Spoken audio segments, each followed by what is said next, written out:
Hello everyone, সকলকে স্বাগত জানাই আজকের অত্যন্ত গুরুত্বপূর্ণ এই সেশনে। তোমাদের সকলের রিকোয়েস্টে আজকে থেকে নতুন একটা সেশন আমি শুরু করতে চলেছি, প্রাথমিক শিক্ষক নিয়োগের ইন্টারভিউ প্রস্তুতি পর্ব। হ্যাঁ, আর আজকের প্রস্তুতি পর্ব 1। আজকের এই প্রস্তুতি পর্বে আমরা যে বিষয়গুলো নিয়ে আলোচনা করব তা হচ্ছে, দেখো, ইন্টারভিউ দিতে গেলে আমাদের প্রথমে যে বিষয়টা জানা উচিত সেটা হচ্ছে ইন্টারভিউ কক্ষের ভেতরের পরিবেশ কী রকম থাকে, অর্থাৎ ভেতরের পরিবেশ সম্পর্কে আমাদের প্রথমে জানতে হবে। এবং ঠিক তার সাথে সাথে আমরা জানবো যে বিগত বছরগুলিতে যে ইন্টারভিউগুলো হয়েছে প্রাথমিক শিক্ষক নিয়োগে, সেক্ষেত্রে কি কি ধরনের প্রশ্ন করা হয়েছিল।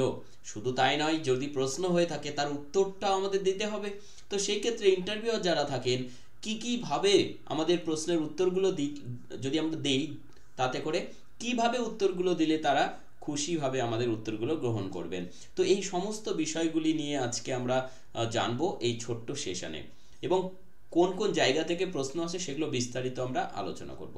ঠিক আছে, তো চলো শুরু করব আজকের সেশন শুরুর আগে তোমাদেরকে বলে দেবো যে ডাব্লিউবি টেট 2024-এর কিন্তু ইম্পর্ট্যান্ট এবং conceptual based on concept maths এবং পেডাগজির ক্লাস আমি শুরু করেছি। ফেব্রুয়ারি থেকে শুরু হয়েছে। তোমরা যদি জয়েন করতে চাও অবশ্যই জয়েন করবে, কারণ এখানে লাইভ ক্লাস, রেকর্ড এবং মক টেস্ট সমস্ত কিছু অ্যাভেলেবেল থাকবে। পিডিএফ এবং ক্লাস নোট অ্যাভেলেবেল থাকবে। 6 মাসের লাইভ ক্লাস এবং 1 বছরের ভ্যালিডিটিতে মাত্র 615 টাকায় তোমরা এই মুহূর্তে জয়েন করতে পারবে। অর্থাৎ এই জয়েন করার জন্য এনএস ক্যারিয়ার একাডেমি মোবাইল অ্যাপ্লিকেশনটা এখনই ইনস্টল করে নাও, বা কোনো কোয়ারি থাকলে তোমরা এই নাম্বারে টেক্সট করো। তো দেখো, প্রথমে যে বিষয় নিয়ে আমরা আলোচনা করব সেটা হচ্ছে ইন্টারভিউ কক্ষের ভেতরের পরিবেশ কি রকম থাকে, বা আমরা প্রথমে সেখানে যখন উপস্থিত হব আমাদের কি কি কাজ করতে হয়। ঠিক আছে, তো প্রথমে দেখো আমি তোমাদেরকে একদম এমনভাবে বলবো যাতে করে তোমরা সমস্ত কিছু পরিষ্কারভাবে বুঝতে পেরে যাও। তো প্রিভিয়াস ইয়ারগুলোতে যেরকমভাবে ইন্টারভিউয়ের সময় হয়ে এসছে সেইভাবেই আমি তোমাদের এক্সপ্লেন করছি। প্রথমে তোমরা যখন সেখানে উপস্থিত হবে, তোমরা সেখানে উপস্থিত হওয়ার আগে তোমাদের কাছে মেল বা অনলাইন থেকে একটা ইন্টিমেশন লেটার ডাউনলোড করে নিতে হবে। ঠিক আছে, অর্থাৎ সেই ইন্টিমেশন লেটারটাই তোমাদের ওখানে, যেমন অ্যাডমিট নিয়ে আমরা পরীক্ষায় যাই, এখানে তোমাদের ইন্টিমেশন লেটার নিয়ে যেতে হবে। সেই ইন্টিমেশন লেটারে সমস্ত কিছু মেনশন করা থাকবে যে তোমার কোন সময়ে সেখানে অ্যারাইভাল এবং কত নম্বর টেবিলে, অনেকগুলো টেবিল থাকে, তো কত নম্বর টেবিলে তোমার ইন্টারভিউ বা তোমার ডকুমেন্টস ভেরিফিকেশান হবে। অর্থাৎ সেদিন তোমার একই সাথে ডকুমেন্টস ভেরিফিকেশানটা হয়ে যাবে। তোমরা সমস্ত ডকুমেন্টস নিয়ে সেখানে যাওয়ার পরে সেখানে ভেরিফিকেশনটা হয়ে যাবে। ঠিক আছে, ভেরিফিকেশন যখন কমপ্লিট হয়ে যাবে তোমাদেরকে একটা টোকেন ধরিয়ে দেওয়া হবে চিরকুটে এবং উইথ ইনিশিয়াল সিগনেচার। সেই টোকেনটা পরিষ্কারভাবে লেখা থাকবে যে কত নম্বর টেবিলে তোমাদের ইন্টারভিউ পড়েছে। ঠিক আছে, তো সেই টোকেন নম্বর নিয়ে তোমরা যথারীতি একটা স্থানে উপস্থিত হবে সকলে, সেই টেবিলে যাদের যাদের ইন্টারভিউ রয়েছে। তারপরে সেখানে গিয়ে যেটা হবে, দেখবে যে প্রত্যেকে লাইন করে দাঁড়িয়ে রয়েছে এবং তার মধ্যে তুমিও দাঁড়িয়ে রয়েছো। সেখান থেকে যখন ঘরে তোমার আগের জন বেরিয়ে যাবে, সেই মুহূর্তে তুমি ঘরে প্রবেশ করবে। ঘরে প্রবেশের সময় যদি সময় পাও অবশ্যই প্রত্যেকে যেটা আমাদের করা উচিত সেটা অবশ্যই পারমিশন নিয়ে নেবে। সেটা বাংলায় বলতে পারো, আই থিঙ্ক বাংলায় বলাটাই ভালো হবে, যে আমি কি আসতে পারি স্যার, বা may I come in sir. Okay, তো এইভাবে বাংলায় বলবে বা ইংরেজিতেই বলবে, পারমিশন নেবে, নিয়ে তুমি ঘরে প্রবেশ করলে ফাইলটা কিন্তু সুন্দরভাবে হাতে ধরে রাখবে, যে ফাইলে তোমার সমস্ত ডকুমেন্টসগুলো রয়েছে। ঠিক আছে, এবার তুমি সেখানে যাবার পরে সেখানে দেখবে সামনের সারিতে এখানে মনে করো একটা টেবিল আছে, বা ব্রেঞ্চ বা টেবিলই থাকে সাধারণত। এখানে মনে করো একজন ইন্টারভিউয়ার রয়েছেন, এখানে একজন রয়েছেন, এখানে একজন রয়েছেন, বা আরও একজন, 4 জন রয়েছে। ঠিক আছে, তুমি সেখানে প্রবেশ করলে দেখবে এখানে একটা ফাঁকা চেয়ার দেওয়া রয়েছে। তুমি গিয়ে সাথে সাথে চেয়ারে বসে পড়বে কি না, তুমি কি করবে, গিয়ে এখানে দাঁড়িয়ে পড়লে তুমি। ঠিক আছে, তুমি যখন দাঁড়িয়ে পড়লে সাথে সাথেই তারা বলবেন অবশ্যই যে বসুন আপনি। ঠিক আছে, তো যথারীতি তাদেরকে ধন্যবাদ জানিয়ে তুমি কিন্তু বসবে, এবং ধন্যবাদ জানানোর সময় অবশ্যই এমনভাবে বলবে সবার দিকেই একটু করে, মানে বা যেটা তাকানোর যে ব্যাপারটা, সবার দিকে সেইভাবে একটু তাকাবে, যে এমনভাবে বলবে যেন সবাইকে তুমি একসাথে ধন্যবাদটা বলে দিলে। ওকে, এবং তোমার একটা জিনিস মাথায় রাখতে হবে, ইন্টারভিউ টেবিলে যখন যাবে তুমি সবসময় কিন্তু মানে খুব স্মার্ট এবং খুব ভদ্রভাবে বা সেখানে আচরণ করার চেষ্টা করবে, বাট ওভার স্মার্ট নয়। ঠিক আছে, যে ওভার স্মার্ট দেখাতে গিয়ে আমি এমনভাবে ইংলিশ বলছি বা তাদের সামনে বেশি ইংলিশে বা কোনো কিছু বলতে যাচ্ছি, চেষ্টা করছি নিজেকে জাহির করার জন্য যে আমি অনেক কিছু জানি বা কিছু, কোনো দরকার নেই, একদম সাধারণ থাকার চেষ্টা করবে এবং স্মার্টলি অ্যান্সার করতে হবে সমস্ত কিছু, ঠিক আছে? এতটুকুই, বেশি কিছু না। আমরা দেখো পরীক্ষা দেওয়ার সময় যতটা ভয় না পাই, ইন্টারভিউয়ে যাওয়ার জন্য অনেকটা ভয় পাই। তার কারণটা কি বলতো? সেখানে 4টে লোক রয়েছে, যদি আমি কোনো প্রশ্নের উত্তর না দিতে পারি, দুটো কারণ আমার মনে হয়। যে একটা, যদি কোনো প্রশ্নের উত্তর না দিতে পারি তাহলে এতগুলো এক্সপার্ট থাকবেন তাদের সামনে আমি পারলাম না, এই যে একটা চক্ষু লজ্জা, এইটা একটা কারণ। আর একটা কারণ হচ্ছে যদি না পারি আমার মেরিট লিস্টে নাম থাকবে না, ঠিক আছে? এই দুটো ভয় কাজ করে। বাট আমি তোমাদেরকে বলবো, ইন্টারভিউ তোমাকে যদি 100টা প্রশ্ন করা হয়, 100টা প্রশ্নের 100টা সঠিক উত্তর তুমি দেবেই, এইটা তারাও আশা করেন না যে তুমি 100টাই সঠিক উত্তর দেবে, ঠিক আছে?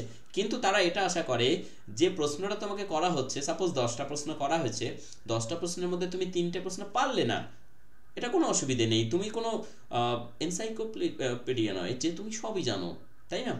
তুমি সেখানে 3টে প্রশ্নের উত্তর নাও পারতে পারো, বাট এইখানেই ব্যাপারটা যে সেই 3টে প্রশ্নের উত্তর তুমি যে পারছো না, সেটা কিভাবে ডিল করছো। ক্লিয়ার? তো এই হচ্ছে গল্প। তাহলে ইন্টারভিউ কক্ষের ভেতরের পরিবেশটা আশা করি বুঝতে পারছো, যে সেখানে ইন্টারভিউয়াররা থাকেন 3জন বা 4জন থাকেন, সেখানে গিয়ে তুমি বসলে, তারপরে তোমার সাথে তাদের ডিসকাশন শুরু হচ্ছে। ওকে, পরবর্তীতে দেখো কিভাবে সব প্রশ্নের উত্তর দেওয়া উচিত, যেটা বলছিলাম, আমি শুরু করেছিলাম যে সেখানে তুমি যখন বসলে, ঠিক আছে, এটা হচ্ছে ইন্টারভিউ চলছে, 4জন আমি ধরে নিলাম যে এখানে এক্সপার্ট আছেন, এখানে আরও একজন এক্সপার্ট আছে, সেটা হচ্ছে তুমি নিজে। ওকে, তো এখানে তুমি বসে রয়েছো, এদিক থেকে তোমাকে প্রথমে যেটা জিজ্ঞেস করা হয় সাধারণত, সেই কি কি জিজ্ঞেস করা হয় এবং পরপর কি কি জিজ্ঞেস করা হবে, কোন কোন জায়গা থেকে, সেগুলো আমি ডিটেলসে আসবো, সেই জন্য আপাতত এখন বলছি না।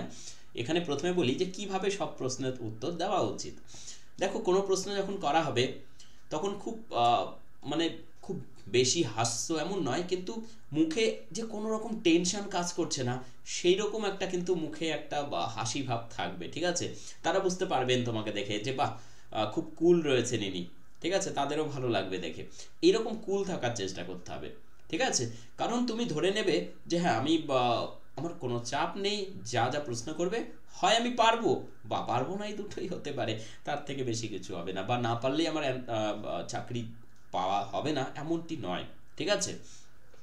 তো তুমি সেখানে পৌঁছে গেলে, এখানে তোমাকে যখন প্রশ্নগুলো করা হচ্ছে, তুমি খুব সুন্দরভাবে ধীরে ধীরে বলার চেষ্টা করো। এখানে আমি একটা জিনিস তোমাদের বারবার বলার চেষ্টা করব, তারা যে প্রশ্ন করবেন, ঠিক আছে, তারা যে প্রশ্নটি করবেন সেই প্রশ্নের করসপন্ডিং প্রশ্ন তোমাকে আবার করা হবে, তুমি যে উত্তর দেবে তার করসপন্ডিং, ঠিক আছে? অর্থাৎ তারা যে প্রশ্নটা করলেন, তুমি যখন অ্যান্সার করছো, অ্যান্সার করার সময় যে শব্দগুলো ইউজ করছো, এটা খুব আমি নিজের এক্সপিরিয়েন্স থেকে বলছি, সেই শব্দগুলোই তুমি বলার চেষ্টা করবে যে শব্দগুলো তোমার কাছে নন, ঠিক আছে? হয়তো পেডাগজি থেকে বা এডুকেশন থেকে কিছু কোশ্চেন্স করা হয়েছে তোমাকে, তুমি কি করলে সেখান থেকে অ্যান্সার দেওয়ার সময় খুব এমন কিছু টার্ম ইউজ করে ফেলে যে টার্মগুলো আদতে তুমি জানো না, ঠিক আছে? মানে সেই টার্মগুলো সম্পর্কে তোমাকে যদি বলতে বলা হয়, তুমি পারলে না, ঠিক আছে? তো এখানে টার্ম বলতে হয়তো এমন কিছু একটা জিনিস যেটা এডুকেশনে রয়েছে, তো সেই টার্মগুলো সম্পর্কে তুমি জানো না, তাহলে সেই টার্মগুলো অ্যাভয়েড করো, ঠিক আছে? সোজা বাংলা ভাষায় সহজ শব্দ ব্যবহার করে নিজের উত্তর দেওয়ার চেষ্টা করবে সাবলীলভাবে, ঠিক আছে? আ উ ইত্যাদি করার দরকার নেই অ্যান্সার বলার সময়, যেমনটি মুখস্থ করা উত্তর আমরা ভুলে গেলে করে থাকি ইত্যাদি, তো এই ধরনের কোনো কিছু না, একদম সুষ্ঠুভাবে বলবে। তারপরে তোমাকে কিন্তু এখানে আরও একটা কাজ করা হবে, যে অ্যান্সারটা করছো সেখান থেকেই তোমাকে প্রশ্ন করা হবে, ঠিক আছে? সেখান থেকে অ্যান্সার করবে, আবার প্রশ্ন করা হবে। তার মানে এই নয় যে ইন্টারভিউয়ের যে এক্সপার্টরা রয়েছেন তারা আমাকে মনে হয় বিরক্ত করার জন্য অ্যান্সারগুলো করছে, বা অনেকে বলে না আমাকে হ্যারাসমেন্ট করার জন্য একই জায়গা থেকে প্রশ্ন করে যাচ্ছিল, বাট এমনটি নয়, তাদের কাজই এটা তোমাকে যাচাই করে নেওয়া, ঠিক আছে? তো তাদের কাজ তারা করবেন, তোমাকে কুল থেকে অ্যান্সার দিতে হবে, ঠিক আছে? ইয়েস, নেক্সটে যাচ্ছি। দেখো কি কি ধরনের প্রশ্ন করা হতে পারে, গুরুত্বপূর্ণ জায়গা, ঠিক আছে? প্রথমেই যেটা করা হয় সাধারণত, সেটা হচ্ছে আপনার নাম কি জিজ্ঞেস করা হতে পারে, বা আপনার সম্পর্কে বলুন জিজ্ঞেস করা হতে পারে, ডিপেন্ড করে যে কতটা টাইম রয়েছে তাদের হাতে, ঠিক আছে? দেখা গেলো খুব স্মুথলি চলছে, সময় আছে, দেন প্রথমের দিকে তোমার পড়ে গেল ইন্টারভিউ, দেন হতেই পারে। আবার শেষের দিকে যাদের ইন্টারভিউ থাকে তখন কম কোশ্চেন হয়, এটা স্বাভাবিক, টাইমের উপর ডিপেন্ড করে কীরকম প্রশ্ন করা হবে। তো নিজের সম্পর্কে যদি বলতে বলা হয়, অবশ্যই নিজের সম্পর্কে কিভাবে বলবে, নিজের নাম বলবে, তারপরে নিজের কোয়ালিফিকেশনটা বলবে, হায়ার কোয়ালিফিকেশন কি রয়েছে, ঠিক আছে, ইত্যাদি বলবে। বাড়তি কিছু বলার দরকার নেই। ওকে, তারপরে নিজের জেলা সম্পর্কে আমাদের জানতে হবে।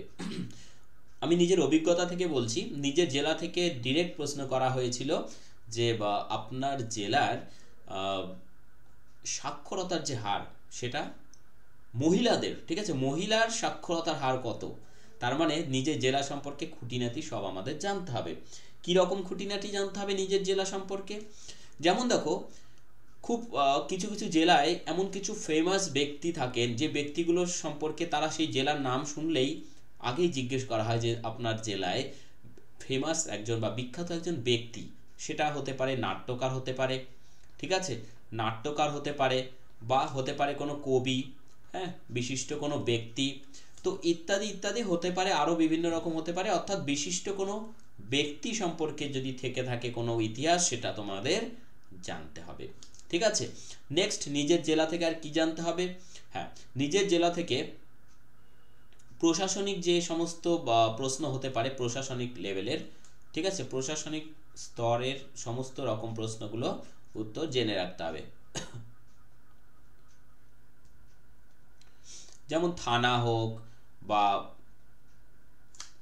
প্রশাসনিক স্তর, ওকে, সেটা থানা হোক বা আদার্স যে সমস্ত ধরনের প্রশ্ন হতে পারে, সমস্ত রকম প্রশ্নগুলোর তোমরা কিন্তু উত্তর রেডি করে রাখবে, এগুলো বাড়িতে আগেই নোট ডাউন করে রাখবে এবং ইন্টারভিউ দিতে যাওয়ার আগে ভালো করে চোখ বুলিয়ে নেবে এগুলো, ঠিক আছে। তাহলে প্রশাসনিক স্তর সংক্রান্ত বিভিন্ন রকম প্রশ্ন হতে পারে, বা এখানে হতে পারে কি কোনো বিখ্যাত শিল্প, ঠিক আছে, ক্ষুদ্র শিল্প হয়ে থাকে না বিভিন্ন জেলায়, তো সেই রকমই কিছু শিল্প কিন্তু সংক্রান্ত প্রশ্ন হতে পারে, বা কোনো বিশিষ্ট দ্রব্য, ঠিক আছে, কোনো বিখ্যাত দ্রব্য হতে পারে, যে এই দ্রব্যটা আপনার জেলাতে খুব উৎপাদন হয়, এটা বিখ্যাত, ঠিক আছে, যেমন কিছু জায়গায় শাড়ি উৎপাদন হয়, কিছু জায়গায় যেমন কাঁসা পিতলের ইত্যাদি, তো এগুলো হতেই পারে কিন্তু, হ্যাঁ, যেহেতু জেলা থেকে প্রশ্ন করা হবে, ঠিক আছে। তো এগুলো থাকছে জেলা সংক্রান্ত প্রশ্ন, তার সাথে জেলা সংক্রান্ত আর যত রকম প্রশ্ন, শিক্ষার হার বা শিক্ষার যে সমস্ত বললাম জিজ্ঞেস করা হয়েছিল, জনসংখ্যা, ঠিক আছে, সমস্ত কিছু জেলা সংক্রান্ত যা যা হতে পারে নিজেরা কিন্তু অবশ্যই এটা করে নেবে। এবং আপনার শিক্ষাগত যোগ্যতা আপনার সম্পর্কে জিজ্ঞেস করার সময় সাথে সাথে এটা জিজ্ঞেস করা হতে পারে, ঠিক আছে। তো সেখানে আপনার শিক্ষাগত যোগ্যতা, এখানে অনেকে মনে করে থাকে যে আমি তো এমএ করে নিয়েছি বা এমএসসি করে নিয়েছি, তো আমি এখানে তো শো করেছি এইচএস, এবার আমি বলবো না ওখানে যে এমএ করেছি, ঠিক আছে, বা আমি গ্র্যাজুয়েশন করেছি বলবো না, তাতে করে আমাকে গ্র্যাজুয়েশন লেভেল থেকে প্রশ্ন করা হতে পারে। ভালো কথা, তুমি বললে না, বা হায়ার তোমার স্টাডি যখন জিজ্ঞেস করা হবে তুমি লুকিয়ে গেলে, পরবর্তীতে কোনো একটা প্রশ্নের উত্তর দিতে গিয়ে যদি ইন কেস সেটা যদি তুমি কন্ট্রাডিক্ট করে দাও যে তুমি হায়ার স্টাডি করেছো এমএ, তুমি বলে ফেলেছো বিএ, দেন তোমার যে ব্যাড ইমপ্রেশন হবে সেটা কিন্তু চাকরি না পাওয়ার জন্য যথেষ্ট, ঠিক আছে। সো আমি একটাই কথা বলবো যে যদি কোনো কিছু লুকোনোর থাকে, স্মার্টলি যদি ভাই লুকোতে পারো তাহলে লুকোবে, আদারওয়াইজ সেখানে গিয়ে সব সত্যি কথা বলাটাই স্বাভাবিক ব্যাপার। আমিও যখন ইন্টারভিউ দিয়েছিলাম সেখানে আমি যা যা সত্য সব কিছু বলেছি, লুকোনোর কোনো দরকার নেই, কারণ একটা মিথ্যে কথা বলতে গেলে সেখানে কিন্তু তার রিগার্ডিং বেশ কিছু কথা তোমাকে মানে ভেবে বলতে হবে, সেটা ইন্টারভিউ টেবিলে গিয়ে তুমি এমনি টেনশনে কাজ করছে, তোমার মধ্যে টেনশন কাজ করছে, চিন্তা কাজ করছে, প্রেশারে রয়েছে, তার মধ্যে একটা মিথ্যে বললে আর পাঁচটা মিথ্যে বলতে গিয়ে তখন কিন্তু ধরা খাবেই, ঠিক আছে। সো বি কেয়ারফুল এবং যেটা সত্য সেটাই বলো, ঠিক আছে। তাহলে এখানে আপনার স্নাতকের বিষয় থেকে যদি আপনি বা স্নাতকোত্তর বা স্নাতক হয়ে থাকে মানে গ্র্যাজুয়েট হয়ে থাকে, সেখান থেকে কিছু প্রশ্ন হতেই পারে, তবে প্রাথমিক স্তরের প্রাথমিক শিক্ষকের নিয়োগের ক্ষেত্রে ইন্টারভিউয়ে স্নাতকোত্তর থেকে সাধারণত প্রশ্ন হয় না, ঠিক আছে। তবুও সেই সাবজেক্টে যদি কেউ থেকে থাকে হয়তো একটা করতে পারে, কিন্তু সাধারণত হয় না, ঠিক আছে। প্রাথমিক স্তরের বিভিন্ন পুস্তক থেকে, এটা ইম্পর্টেন্ট জায়গা, প্রাথমিক যে স্তর অর্থাৎ প্রাথমিক যে বিদ্যালয় সেখানে কি কি বই পড়ানো হয়, ঠিক আছে, প্রিলিমিনারি থেকে একদম, হ্যাঁ, পিপি থেকে, প্রি প্রাইমারি থেকে প্রি প্রাইমারি থেকে ক্লাস 4 পর্যন্ত কি কি বই আছে, কটা করে বই আছে, কি কি সাবজেক্ট আছে, সব কিছু জেনে যেতে হবে এবং এগুলো সেই তোমার নোট ডাউন করার খাতার মধ্যে অবশ্যই নোট ডাউন করতে হবে। এইভাবে তুমি লিখে নাও এখনই গিয়ে, কি আপনার সম্পর্কে নিজের বানিয়ে নাও, জেলা সম্পর্কে বানিয়ে নাও, যা যা পয়েন্ট বলছি এগুলোর উপরে খাতায় রেডি করে নাও। আর একটা জিনিস জেনে রাখবে, অনেক স্কুল রয়েছে সেখানে কিন্তু 4 নয় 5 পর্যন্ত প্রাইমারি লেভেল কিন্তু রয়েছে। ঠিক আছে, বিভিন্ন কমিশন সম্পর্কে তোমাকে জানতে হবে, সেই খাতায় নোট ডাউন করে রাখো। বিভিন্ন কমিশন যারা শিক্ষা সম্পর্কে প্রাথমিক স্তরে বিভিন্ন রকম রিকমেন্ডেশনগুলো করেছেন, সেই সমস্ত শিক্ষা সংক্রান্ত কমিশন সম্পর্কে জানতে হবে। এবং তার সাথে সাথে আমাদের জানতে হবে শিক্ষা সংক্রান্ত কিছু আইন রয়েছে। ঠিক আছে, শিক্ষা সংক্রান্ত কিছু আইন, শিক্ষা সংক্রান্ত আইন সম্পর্কে আমাদের কিন্তু অবগত থাকতে হবে। ঠিক আছে, দুম করে কোনো প্রশ্ন কিন্তু হতেই পারে। ওকে, যেমন মনে করো আরটি, রাইট টু এডুকেশন, এটা ইম্পর্ট্যান্ট জায়গা, কারণ এখানে বাধ্যতামূলক শিক্ষার কথা বলা হচ্ছে। রাইট টু এডুকেশন 2009 সম্পর্কে বিস্তারিত জেনে নেবে কিন্তু অবশ্যই, কি কি এর রিকমেন্ডেশন রয়েছে, কি কি বলা হয়েছে বাচ্চাদের সম্পর্কে, স্কুল ড্রপ আউট। ঠিক আছে, এই সমস্ত প্রশ্ন এখানে কিন্তু করা হতে পারে যে স্কুল ড্রপ আউট এখন দেখা যাচ্ছে খুব বেড়েছে প্রাথমিক স্তরে, যে সরকারি স্কুলগুলোতে স্টুডেন্ট তার সংখ্যাটা কমছে কেন, আপনার কি মনে হতে পারে?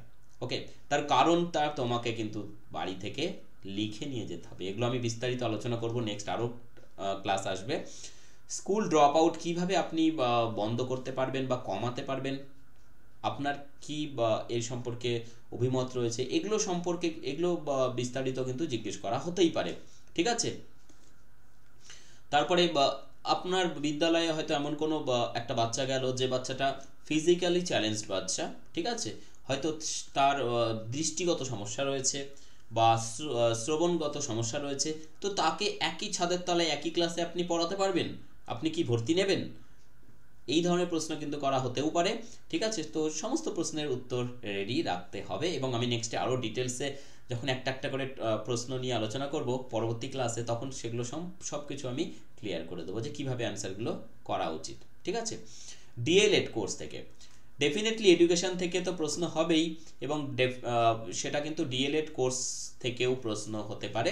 ঠিক আছে, অর্থাৎ যারা এক্সপার্ট থাকবেন তাদের মধ্যে একজন তো মিনিমাম থাকবেনই যিনি এডুকেশন সাবজেক্টের এক্সপার্ট। ঠিক আছে, সো এই জায়গাগুলো তোমাদের ক্লিয়ার করে নিতে হবে যা সময় রয়েছে তার মধ্যেই। ওকে, বিদ্যালয়ে সাময়িক কোনো সমস্যা ও তার সমাধান, কোনো একটা সিচুয়েশন তোমাদের তুলে ধরা হবে যে এই সিচুয়েশনে আপনি কীভাবে সেটা সমাধান করবেন। ঠিক আছে, কোনো স্পর্শকাতর সমস্যা তোমাদের সামনে তুলে ধরা হবে এবং সেটা কিন্তু খুব সাবলীলভাবে সুষ্ঠুভাবে উইথ লজিক তোমাকে কিন্তু সেটা অ্যান্সার করতে হবে। আমি সেই সাময়িক সমস্যাগুলো নিয়ে নেক্সট আরও ডিটেলসে আলোচনা করব। আপাতত বলে দিই কোন কোন জায়গা থেকে প্রশ্ন হতে পারে। শ্রেণীকক্ষের পরিস্থিতি সংক্রান্ত, শ্রেণীকক্ষে কোনো একটা সমস্যা তোমার সামনে তুলে ধরা হবে, সেটার সমস্যার সমাধান কিভাবে করবে সেই সংক্রান্ত কিন্তু এখানে তোমাকে প্রশ্ন করা হতে পারে। ঠিক আছে, বিভিন্ন শিখন পদ্ধতি, এটা কিন্তু ইম্পর্ট্যান্ট জায়গা। বিভিন্ন শিখন পদ্ধতি যেগুলো টিচিং মেথড রয়েছে, ঠিক আছে, শিক্ষণ পদ্ধতি নট শিখন, এখানে আমি একটু ভুল করেছি। হ্যাঁ, শিক্ষণ পদ্ধতি, বিভিন্ন যে শিক্ষণ পদ্ধতি রয়েছে দ্যাট ইজ টিচিং মেথড, সেই টিচিং মেথড সম্পর্কে কিন্তু প্রশ্ন জিজ্ঞেস করা হতে পারে। ওকে, যে আপনি বাচ্চাদের পড়াবেন এই শ্রেণীতে, কোন মেথডে আপনি পড়াবেন বা পার্টিকুলার এই টপিকটা আপনি কিভাবে পড়াবেন, যখনই কিভাবে পড়াবেন আপনি একটু দেখাবেন প্লিজ। তো তোমার শুরু হয়ে গেল ডেমনস্ট্রেশন লেভেল শুরু হলো। ঠিক আছে, অর্থাৎ ডেমনস্ট্রেশনের জন্য আমাদের 100% প্রস্তুতি করতে হবে। ডেমনস্ট্রেশনের জন্য 100% প্রিপারেশন নিয়ে আমাদের যেতে হবে। আমি নেক্সটে ডেমনস্ট্রেশনও তোমাদের দিয়ে দেখাবো যে কিভাবে ডেমনস্ট্রেশন তোমরা করতে পারো, কারণ সেখানে তো আহামরি 4 থেকে 5 মিনিট, ম্যাক্সিমাম টাইম 5 মিনিট পাবে না শিওর, কারণ সেখানে 2 থেকে 3 মিনিটের মধ্যে তোমাদের ডেমনস্ট্রেশন করতে হবে। ঠিক আছে, কারণ সেখানে এতটা সময় তোমাকে দেবে না যে তোমার একজনেরই ডেমনস্ট্রেশন 5 মিনিট ধরে তারা দেখছেন বসে, কারণ সেখানে লম্বা লাইন থাকবে, তাদের চাপ থাকবে যে হ্যাঁ আমাকে এতগুলো বাচ্চার ইন্টারভিউ নিতে হবে। ঠিক আছে, তো সেই কারণে কম সময়ের মধ্যে কিভাবে ইন্টারভিউগুলো ডেমনস্ট্রেশনগুলো প্রস্তুত করবে সেগুলো নিয়ে আমি নেক্সটে ডিটেলসে আলোচনা করব। তো আজকে আমরা মোটামুটিভাবে জানতে পারলাম যে কোন কোন জায়গা থেকে আমাদের প্রশ্ন হতে পারে, সেখানে গিয়ে আমাদের বডি ল্যাঙ্গুয়েজ কীরকম হবে, অবশ্যই পজিটিভ থাকতে হবে, কুল থাকতে হবে, এবং এমনভাবে তাদের সামনে থাকতে হবে যে তুমি খুব শান্ত রয়েছো এবং তোমার মধ্যে কোনো প্রেশার নেই, মুখে একটা আলতো একটা হাসি থাকবে।